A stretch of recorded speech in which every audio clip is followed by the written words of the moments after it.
God answers through sacrifice. Does he not? Here's the question. Why does fasting matter?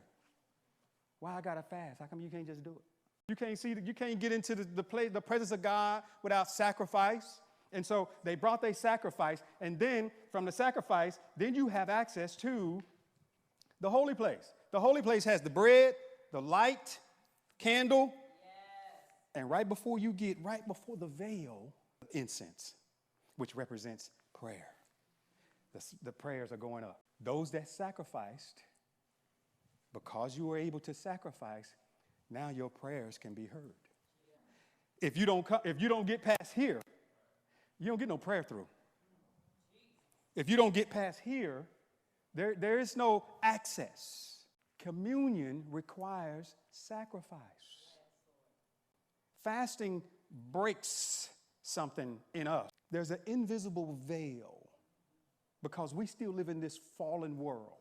You still got sin on you and in you and through you.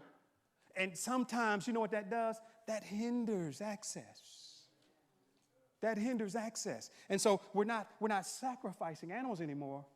What we are is sacrificing us.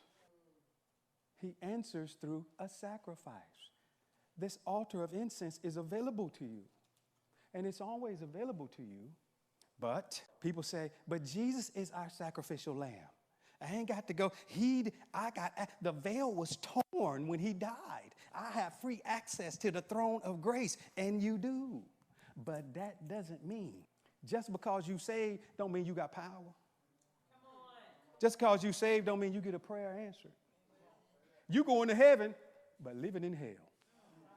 Just because you saved, just because you're going to heaven don't mean you have no power